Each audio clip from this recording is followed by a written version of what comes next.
Students, good evening. Today we are going to solve some textbook questions. This lesson already over, so we have to solve some textbook question. After this, we will move to the next chapter. Now I am going to show the questions and some explanations related to the questions. First question: why are powdered substances more effective absorbent than crystalline form? This is the question. We already learned in the characteristics of absorption part, surface area. The surface area is more mean absorption is more. Example is powdered charcoal can absorb more gases when compared to the hulk of charcoal. That is one example we learned in the introduction part of the lesson. That is the thing here also answer. The powder substances have greater surface area, so they have to absorb more. See example, it is a big surface and it is cut into many powder fragments, so absorption possibility increases. Here 1 2 3 4 5 6 7 8 9, like this only. Here the possibility increases, more number of gaseous molecule absorbed on the solid surface. That we have to discuss in the earlier class. Next question: what is the necessary to remove carbon monoxide when ammonia is obtained from Haber's process? This question is related to the catalysis part. In the catalyst part, the promoter, Poisson and all we discussed. So that I am going to tell. In Haber's process, iron act as a catalyst and molybdenum act as a promoter. In this reaction, little bit of carbon monoxide is a catalytic poison. It inhibits the reaction and slow down the rate of the reaction. So this is called the reason is in the iron is used as a catalyst in the manufacture of ammonia by Haber's process. Carbon monoxide acts as catalytic poison. It reverses the reaction. So it is necessary to remove the carbon monoxide when ammonia is obtained by Haber's process. That is the thing. So the Haber process is like this.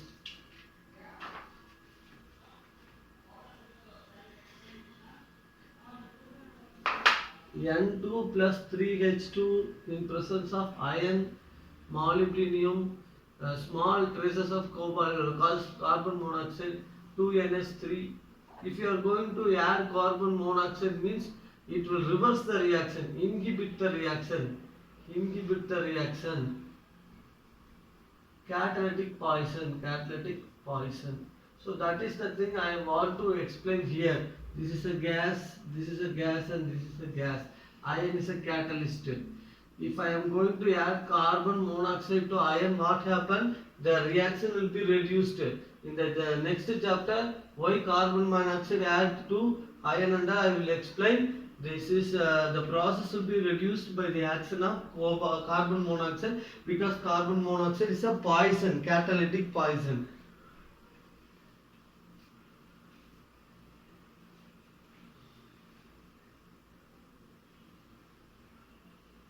Next question: why is the ester hydrolysis slow in the beginning and faster in the after some time? This also in the catalytic part, that is ester acid RCOO prime. This is general formula of ester. Will react with acid. Ester react with water ROH gives acid and alcohol, RCOH, ROH. So in this reaction, the hydrolysis, this is hydrolysis of ester. Water is added means hydrolysis. So in this reaction, acid formed. The acid formed themselves behave as a catalyst.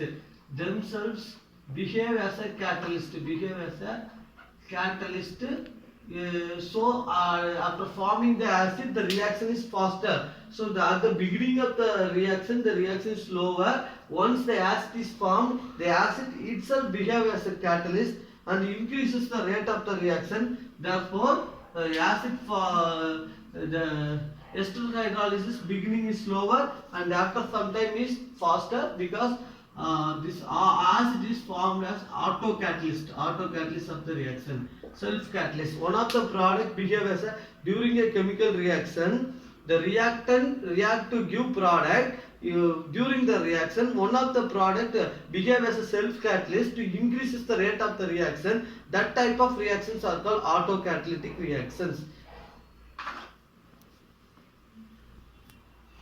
Dear students, the remaining first three questions I have given proper explanation. The fourth question, comment on a statement that colloids is not a substance but a state of substance. This is a question, important question. This we already learned in the productive colloid part, but it is a indirect question. That's why you are having some confusion. The thing is, the colloidal is made up of dispersed phase and dispersion medium. Dispersed phase and dispersion medium. Okay, this dispersion phase size is varies from 1 to 100 nanometer, right? The size of the dispersed phase decides size of the dispersed phase decides yes, a solution is true solution or colloidal. So the size of the dispersed phase is important. So for example, let us see sodium chloride plus water is sodium chloride is dispersed phase and water is dispersion medium, gives true solution, right? But the same dispersed phase sodium chloride plus benzene, it will give colloid. So if we change the medium, what happened? The solution will be changed. It is true solution, it is colloid. So that is why I am telling the colloidal is a state. Colloidal is not a substance but a state of substance. It can change. Substance means it is present as such. If in colloidal state, the state will be changed. Sodium chloride is the same here, sodium chloride is same here, same concentration, but the medium is water, polar solvent. This is non-polar solvent. So same type of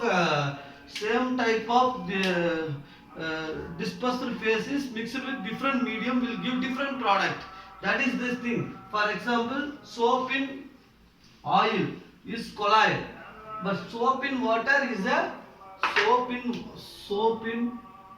plus water is a colloid.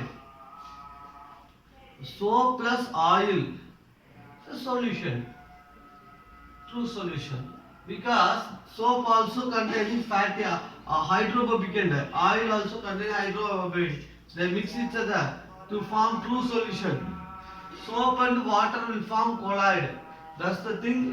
So that is the question. So colloid is not a substance but a state of substance. Colloid will dispersion medium will join which type of dispersion phase? Dispersion phase and dispersion medium decides whether a solution is true solution or colloid. That is the answer for this question. Next question. What modification can you suggest in the Hardy-Schulz rule? Hardy-Schulz, just remember Hardy-Schulz rule. Higher the charge on the ion will increases to coagulation. Charge is directly proportional to coagulation rate. So aluminium 3 plus have more coagulation and barium 2 plus, Al 3 plus greater than Ba 2 plus greater than Na plus. Right? So in they are coagulate negative. These coagulate negative charged particles. Negative charge. So equal amount of positive charge and equal amount of negative charge. Equal amount of positive charge and equal amount of negative charge mutually coagulate to form the precipitate. So that is the modification given by Hardy-Schulz rule. Hardy-Schulz rule gives to coagulation. For coagulation, what is the condition? Equal amount of positive charge and equal amount of negative charge mix each other to form precipitate. That is the modification given by Hardy-Schulz rule. The negative ion I already discussed. FeCN6 4 minus is greater than PO4 3 minus greater than SO4 2 minus greater than Cl minus. The charge have 1 mole of hexacyanoferrate having 1 mole having 4 minus charge.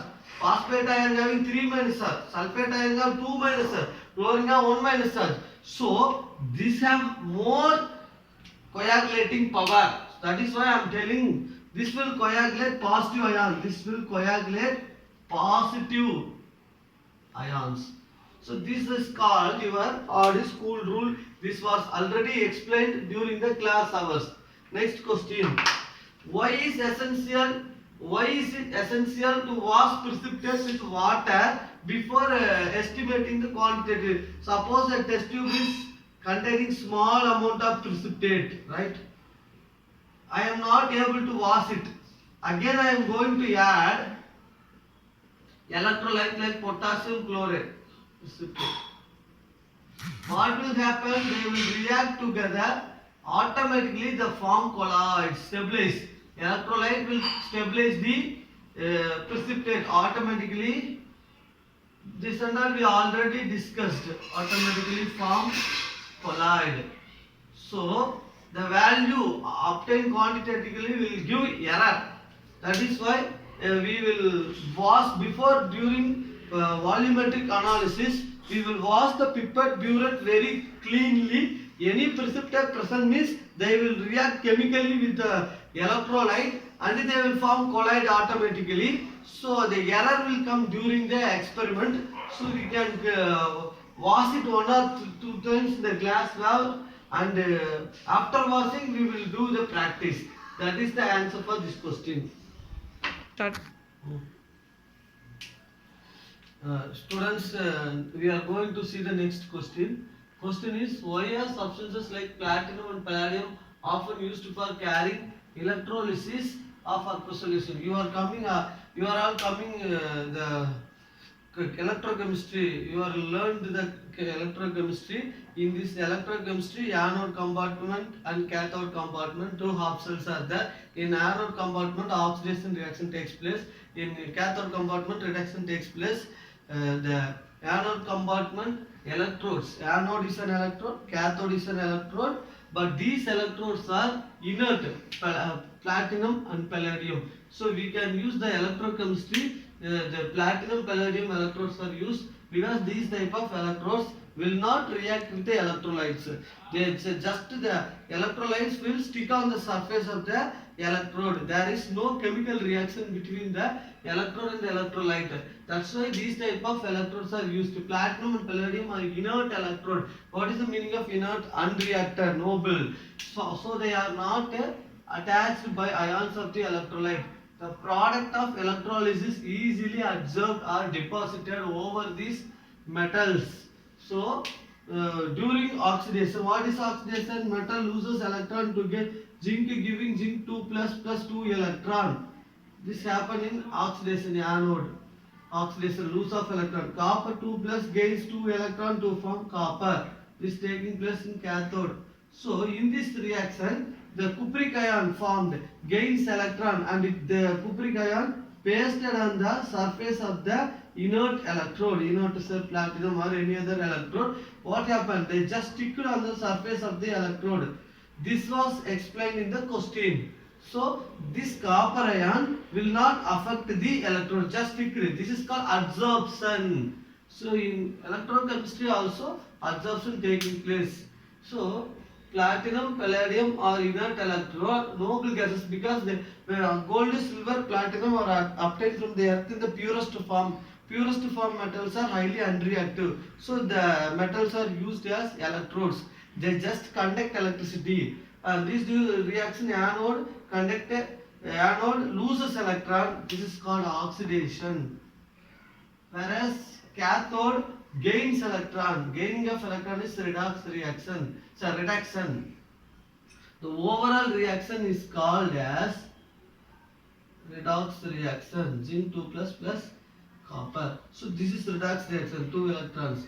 The zinc loses the electron, that loses electrons gained by copper to copper 2 plus to form copper. The copper 2 plus present as electrolyte copper sulfate Cu2 plus plus SO4 2 minus. So the Cu2 plus is present in the solution that gains electron from the anode compartment. This is anode compartment connected with battery. So electrons are moving here. The electrons was gained by the Cu2 plus and pasted over here, just absorption taking place. That is the explanation given for the first question. Next question. Physics option is an exothermic reaction. See, solid plus gas gives gas solid. This solid is an adsorbent. Gas is an adsorbate. Already explained. This is adsorbent mixture. Adsorbate. This is substance takes place plus heat. Okay, this is an exothermic reaction. That is why heat is evolved. Gas is sticked on the surface of solid to form gas solid adsorption. This is physics option. This is called physics option. If I am going to increase the temperature on this side, what happened? According to Lee-Chartley-Brown principle, the equilibrium shift backwards and the number of gases particles sticked on the surface of the solid will dissolve. They will come out because of the rise in temperature. So that the physics option decreases. Physics option is an exothermic reaction. What is exothermic reaction? Gas molecules stick on the surface of solid. The solid particle gives heat to the surrounding system to surrounding. Solid is a system. The other than the solid is called the surrounding. So whenever the external agent disturb the proper crystalline structure, the disturbance lead to releasing the energy in the form of heat. That heat is called exothermic reaction. So if I am going to increasing the temperature in the reactant side, what happen? Automatically the absorbed gas particle gain more energy. The gas particle, if I gain more energy, means they tend to move. Stability means a particle will stick on other particle to store or relax.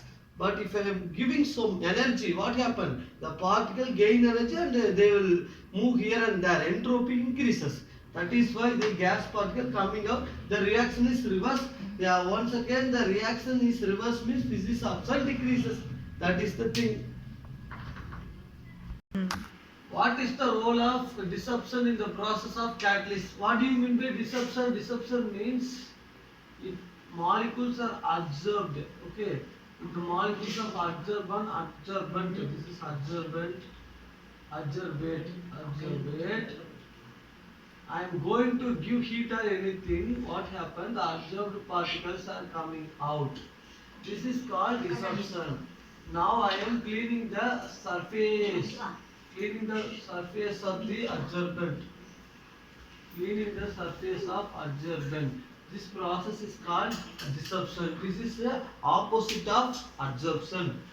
Disruption makes the surface of the solid catalyst free for fresh adsorption of the reactant on the surface. That is the answer diagram explained. Next question, describe some features of catalysis of zeolites. Zeolites are porous aluminosilicates. The question is talking about zeolites.